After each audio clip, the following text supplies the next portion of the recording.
আসসালামু আলাইকুম বন্ধুরা, সবাই কেমন আছেন? আপনাদের জন্য নিয়ে আসলাম নতুন একটি ভিডিও। আজকে দেখাবো কিভাবে বেটা ফিশের ব্রিডিং করাতে হয়।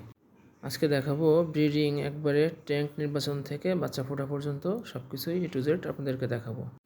এবং এর ভিতরে একটি বাদাম পাতা দিবেন এবং একটি পলি ছোটো সাইজের কেটে দিবেন, যাতে তারা বাবুল নেস্ট তৈরি করতে পারে। বাবুল নেস্ট তৈরি কীভাবে করে আপনারা অন্যান্য ভিডিও দেখেছেন, এই জন্য আমি ভিডিও বেশি বড় করলাম না, আপনাদেরকে সংক্ষেপে দেখানোর চেষ্টা করলাম। আমি মেল বেটা এবং ফিমেল বেটা আগে নির্বাচন করে রেখেছিলাম, যাতে ভিডিওটি বড় না হয়।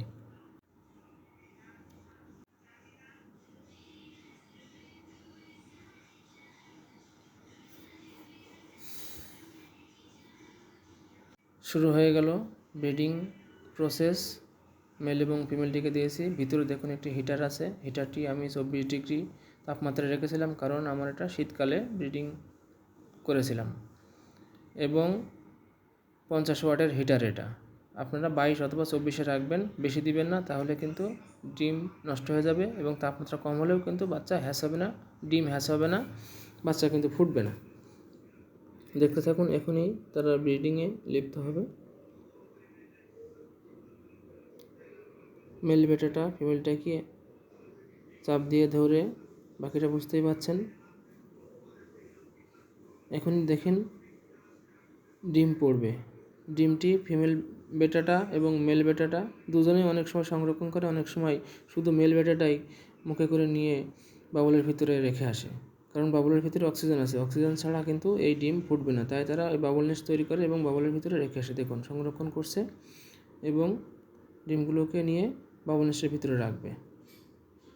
ভিডিওটি না টেনে পুরোটি দেখবেন, এর ভিতরে অনেক গুরুত্বপূর্ণ কথা আছে, যার একটি ভুলের কারণে কিন্তু আপনাদের বাচ্চা হলেও বাচ্চা বাঁচবে না, মারা যাবে, আর দেখা যাচ্ছে বাচ্চা পুরোপুরিভাবে হ্যাচ হচ্ছে না। প্রথম ভিডিওটি একটু ঘোলা, কারণ অন্ধকার না হলে তারা ব্রিডিং করছিল না। পরের ভিডিওগুলো খুবই ক্লিয়ার আছে, আপনারা দেখতে থাকুন।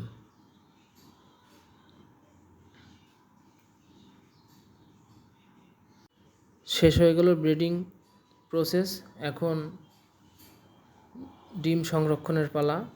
দেখুন আমার মেল বেটাটা কিন্তু অসাধারণ কালার, তার ফিনগুলো দেখেন খুবই সুন্দর। মাঝখানের ফিনটা একটু ছেড়ে গেছে, কারণ মারামারি করছিল, এই কারণে, এই জন্য একটু চেরা মতো, তবে অসাধারণ কালার। আশা করছি বেবিগুলো খুব সুন্দর হবে। দেখুন ডিমগুলো নিয়ে, যে ডিমগুলো পড়ে যাচ্ছে বাবুল থেকে, সেগুলো নিয়ে আবার বাবুল নেস্টের ভিতরে রাখছে। মাছটি কিন্তু খুবই ছটপট করছে। আমি ভিডিওটি বেশি বড় করতে পারলাম না, কারণ মাছটি বাবুল নেস্ট ভেঙে ফেলছে এবং ডিমগুলো পড়ে যাচ্ছে, তাই আমি অল্প দেখালাম আপনাদেরকে।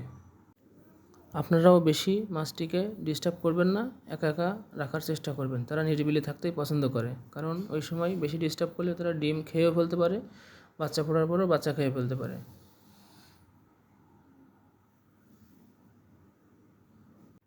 আপনারা দেখুন আমি উপরে একটি পলি দিয়েছিলাম, যে পলির নিচে কিন্তু বাবুল তুলছিল। ফিরে আসলাম ঠিক 36 ঘন্টা পরে। দেখুন ডিমগুলো হ্যাচ হয়ে বাচ্চা ফোটা শুরু করেছে এবং বাচ্চাগুলো খুবই ছোটাছুটি করছে, বাবুল নেস্ট থেকে পড়ে যাচ্ছে। তখন বলছিলাম পানি 3 ইঞ্চি কেন কম দিয়েছি। দেখুন একা মেলের পক্ষে এতগুলো বাচ্চা সামলানো সম্ভব না, তাই অনেক বাচ্চাগুলো আছে দেখুন নিচ থেকে একা একাই উপরে উঠে যাচ্ছে। পানি যদি বেশি দেন আপনারা, তাহলে কিন্তু বাচ্চাগুলো উপরে উঠতে পারবেন না।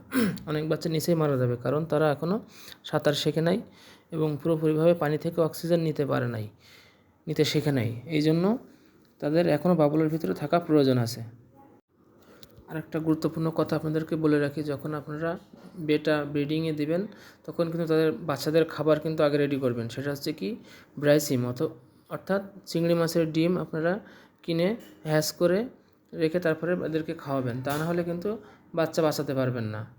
বাচ্চা হবে, সবই হবে, কিন্তু বাচ্চা কিন্তু বাঁচাতে পারবেন না। এরা কিন্তু পোড়া খাবার কিংবা পাউডার খাবার এসব কোনো খাবারই খায় না, একমাত্র লাইভ ফুড ছাড়া এই বেটা বাচ্চারা কিন্তু কোনো কিছুই খায় না। তাই আপনারা লক্ষ্য রাখবেন, আগে বাচ্চার খাবার রেডি করে তারপরে মাছকে ব্রিডিংয়ে দিবেন, তা নাহলে কিন্তু আপনারা চরম ক্ষতির সম্মুখীন হবেন এবং আফসোসের শেষ থাকবে না। আমার কিন্তু এরকম হয়েছিল, অনেক বাচ্চা মারা গেছিলো, আমি প্রথমবার বুঝতে পারি নাই। আমি মেল বেটাটিকে ঠিক 48 ঘন্টা পরে তুলে নেব। তাপমাত্রা সঠিক না হলে কিন্তু 36 ঘন্টা পরে আপনাদের ডিমটি হ্যাচ হবে না। আমি তাপমাত্রা ঠিক রাখছিলাম, 24 ডিগ্রি তাপমাত্রা দিয়ে রাখছিলাম, তাই ঠিক 36 ঘন্টা পরে হয়েছে। অনেকে দেরি হয়, সেখানে ঠান্ডা বেশি থাকার কারণে ডিমগুলো ঠিকমতো হ্যাচ হতে পারে না। তাই দেরি হয় এবং অনেক ডিম মিস হয়ে যায়।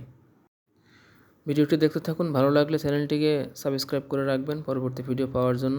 আমি আপনাদেরকে আরও নতুন নতুন ভিডিও নিয়ে আসবো, সো দেখতে থাকুন।